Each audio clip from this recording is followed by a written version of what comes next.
Pessoal, dando continuidade aos nossos estudos sobre os Estados Unidos no século XIX, a gente viu que é um período de consolidação da nação, ou seja, é no século XIX que eles vão se tornar mais ou menos o que eles são hoje, certo? E aí, uma das coisas que os Estados Unidos viveu no século XIX, além de se expandir territorialmente, é uma guerra, uma das mais sangrentas, talvez a mais sangrenta da sua história, porque é uma guerra civil, ou seja, é um momento onde os Estados Unidos se dividem em dois, os estados do norte e os estados do sul, e eles vão entrar em guerra entre eles. Certo? Essa guerra ficou conhecida, além de guerra civil, como de guerra do secessão, da separação, porque essa guerra ela é resultada de uma tentativa dos estados do sul de se separar dos Estados Unidos para fundar um país independente chamado Estados Confederados do Sul, onde esse país teria uma bandeira própria, um presidente próprio, seria escravista e latifundiário exportador de algodão e de tabaco para a Europa e de fumo. Certo? Se essa guerra os Estados do Sul tivessem vencido, hoje teria os Estados Unidos no norte e teria os Estados Confederados do Sul. Como os Estados do Norte venceram, foi mantida a unidade territorial dos Estados Unidos. Mas, professor, por que isso? Minha gente, essa guerra, óbvio que hoje a gente falar é fácil, mas ela parecia ser uma questão de tempo nos Estados Unidos. Porque durante a colonização inglesa, diferente do que aconteceu aqui na América Portuguesa, onde Portugal criou um projeto de colonização para todo o território da colônia, lá na América do Norte, que foi colonizado pela Inglaterra, a Inglaterra deu uma certa autonomia na ocupação dos territórios pelos colonos. Então, grupos distintos vão ocupar os territórios das antigas colônias inglesas na origem aos Estados Unidos. Isso vai terminar dando origem a um modo de vida no norte muito diferente do que era no sul. É como se existissem duas nações diferentes. Quando ocorre a independência em 1776, eles vão criar o federalismo, ou seja, eles vão dar autonomia para cada estado criar suas próprias leis, contanto que não fira a Constituição, como uma forma de evitar conflitos por causa das diferenças nos modos de vida daqueles estados. Era só vocês pensarem o seguinte: se não existisse o federalismo, já pensou um presidente protestante do norte criando leis impostas para os territórios do sul católico, por exemplo, isso ia terminar gerando uma guerra. Então, o federalismo foi uma tentativa de evitar essa guerra e evitar de que cada estado quisesse ser um país independente. Na verdade, o federalismo adiou essa guerra. Professor, e como era a diferença entre o norte e o sul? O norte, território mais frio, ele foi um território que inicialmente foi colonizado por protestantes. Certo? Esses protestantes, eles vão vir influenciados pelas ideias calvinistas dos protestantes lá da Inglaterra, que viam no trabalho uma forma de caminho para a salvação. Então, eles viam a escravidão como uma forma de você transferir o seu trabalho para outro. Então, eles vão considerar amoral a escravidão, o que não significa que não tivesse escravo no norte. Mas isso vai fazer que no século XIX, a maior parte dos trabalhadores do norte fossem trabalhadores assalariados, que trabalhassem em pequenas comunidades agrícolas ou numa indústria em formação. Uma indústria de produção de tecidos, usando o algodão que era produzido no sul. Então você tem um norte que se industrializa com trabalho assalariado e protestante. Certo? Com uma densidade demográfica maior, ou seja, com cidades mais populosas. O sul dos Estados Unidos, ele foi em sua maioria colonizado por católicos e anglicanos. Lembre que a Igreja Católica é uma das criadoras da justificativa para a escravidão. afirmando que o negro não tinha alma, assim como os animais, por isso que ele era escravizado. Então, como majoritariamente católico, eles não vão ver no sul, nos estados do sul, a escravidão como algo amoral. Para completar, o sul ele foi colonizado muito semelhante com o que aconteceu aqui no Brasil por Portugal. Grandes propriedades, latifúndios, produtores de monocultura, um único cultivo, uma única cultura, no caso deles lá, algodão e fumo, certo? E o que é produzido em grande quantidade nessas propriedades é cultivado com o uso do trabalho escravo e a colheita ela é exportada para países europeus. O Sul tem maior força política, porque ele vai ter uma quantidade maior de deputados. O Norte ele vai ter uma maior influência intelectual, saca? Então, essa diferença ela vai começar a se transformar enquanto eles são diferentes, cada um vive seu modo de vida, beleza. Quando é que essas diferenças começam a se transformar num problema e gerar uma guerra, um estranhamento entre norte e sul? Quando eles começam a ter alguma coisa em semelhante. E o que é que eles vão ter em semelhante? Primeiro, a expansão para o oeste. A conquista do oeste tem uma relação direta com essa guerra. Por quê?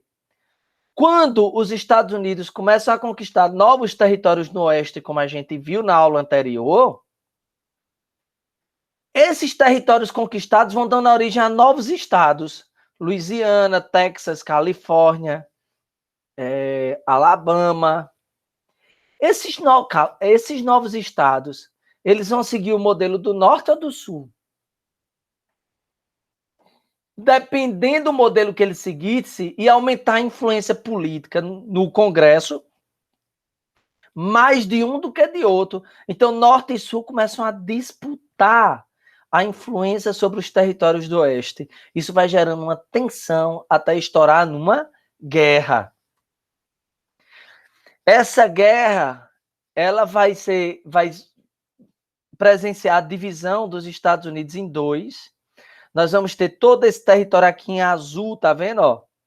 Representando os estados do norte, que defendiam a manutenção da unidade territorial dos Estados Unidos.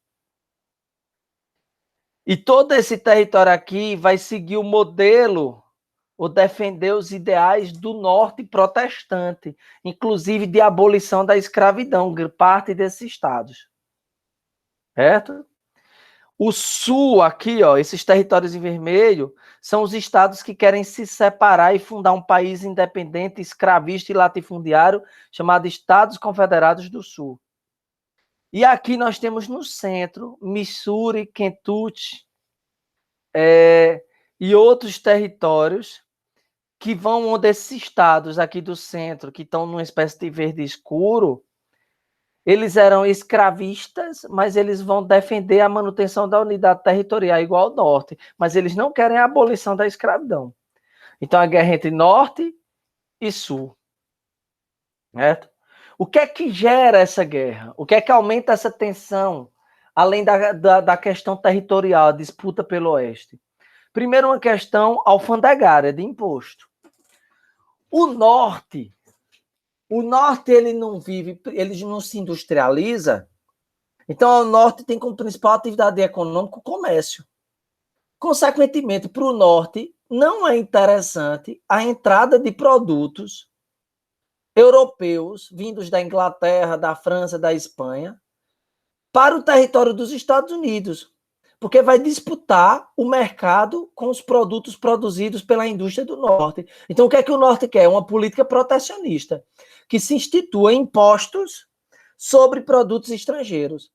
O sul não é em sua maioria agrícola, então o sul compra produtos industrializados de outros territórios. Então, compra produtos industrializados do norte ou da Europa. Então, o sul era interessante essa concorrência para diminuir o preço dos produtos. Então, o sul não quer uma política protecionista, não quer imposição de impostos a produtos que venham de fora. Isso gera uma tensão, que é a questão alfandegária.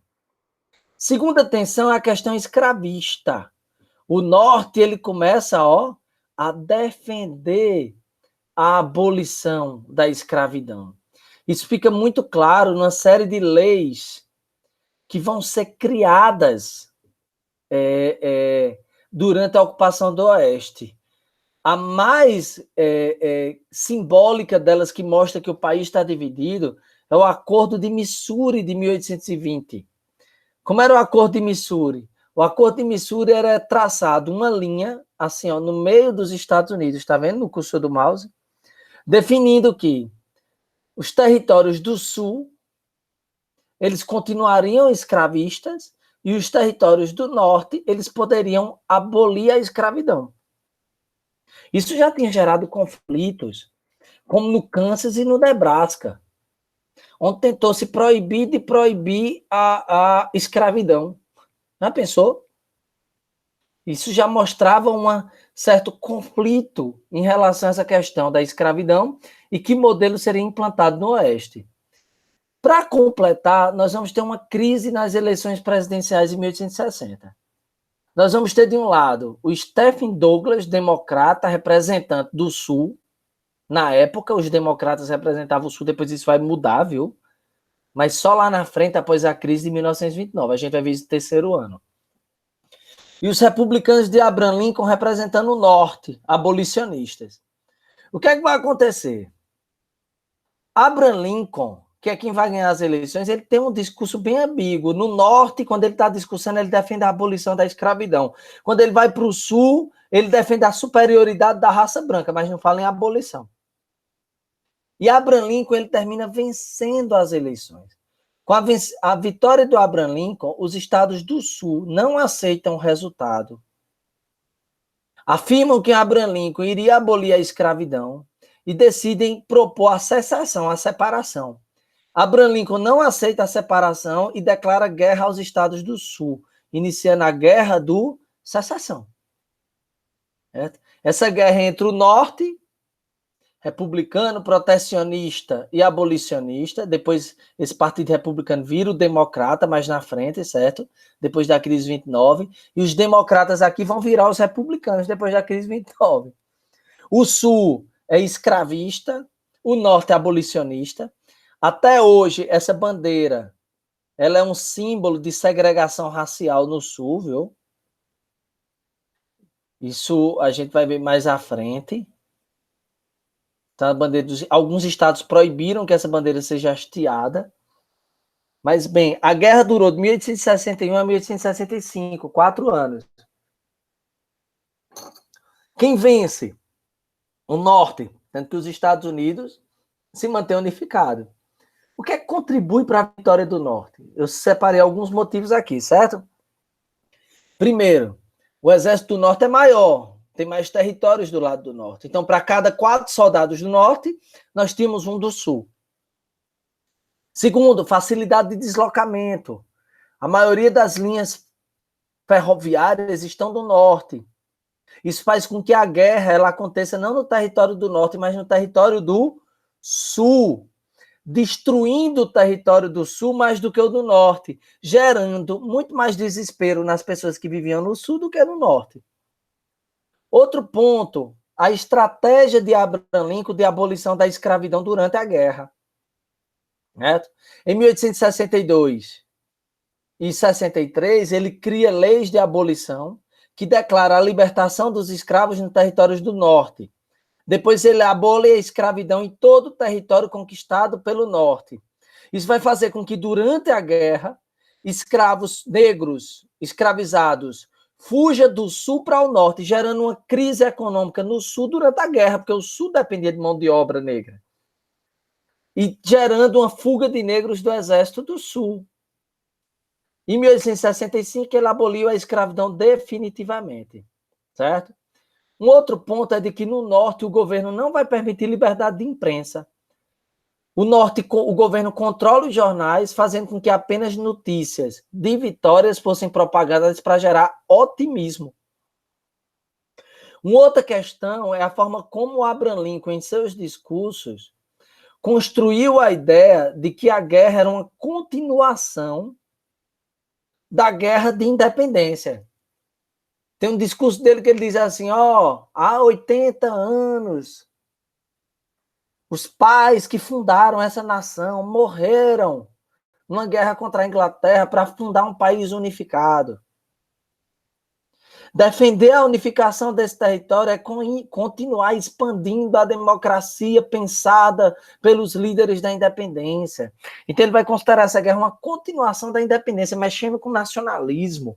Então os soldados do norte eles iam à guerra para defender o destino manifesto, os Estados Unidos da América, iam com um sentimento nacionalista maior. Certo? Em 1820, o Norte passa por um crescimento econômico durante a guerra, que ajuda no financiamento da guerra.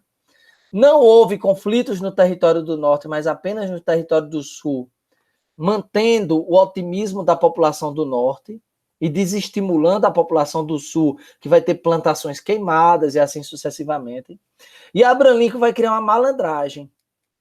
O que é isso? Além da abolição da escravidão, que leva à fuga de negros escravizados para o norte, ele vai criar a Lei de Terras em 1862, onde ele define que todos os territórios do oeste eles são conquistados apenas pela ocupação, não precisa ser comprado. Então o cara chegava no oeste, ó, cercou 12 hectares de terra e morou lá por 5 anos, o território era seu. Então o que é que muita gente vai fazer no sul? Vai fugir do sul para o oeste em busca de terra. Saca? Isso, inclusive, gera lá neles uma espécie de reforma agrária natural, o que nunca aconteceu aqui no Brasil, né? Mas a gente vai discutir lá mais à frente.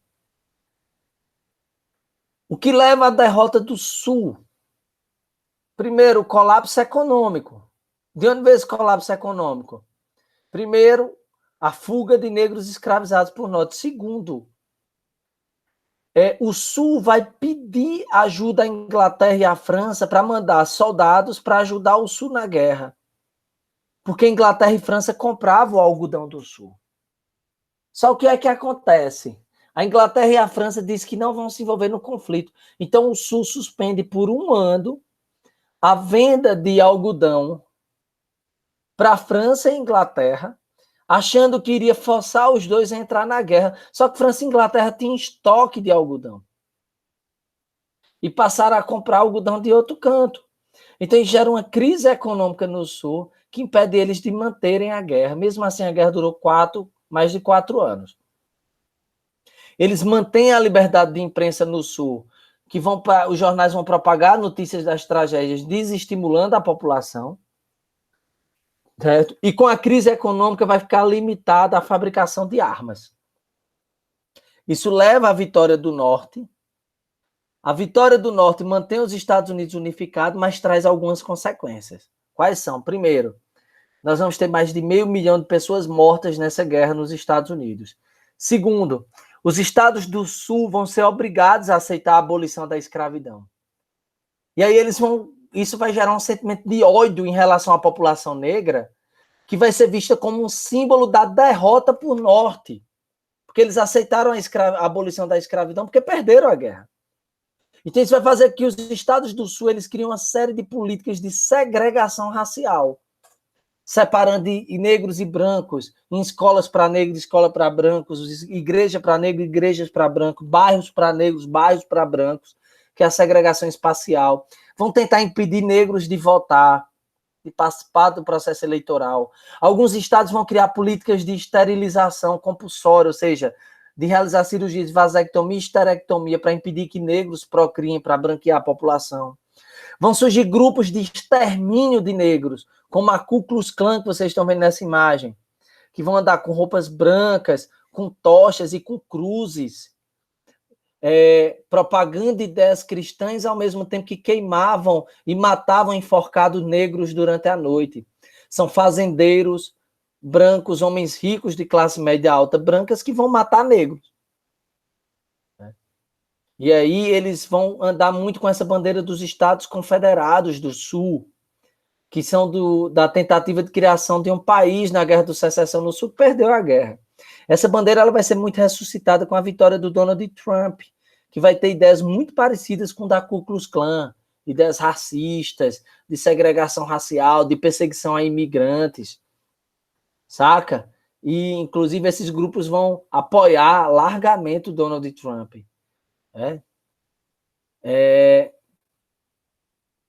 Com o fim da guerra e a vitória do Norte, o projeto de industrialização dos Estados Unidos vai ser expandido por todo o território. Isso contribui para que, no começo do século XX, os Estados Unidos já sejam um país industrializado. Beleza? Nós terminamos aqui nossa aula sobre a Guerra do Secessão. E nosso próximo conteúdo vai ser sobre a independência da América do Sul durante o século XIX. Mas são cenas do próximo capítulo. Grande abraço para vocês e até o próximo encontro.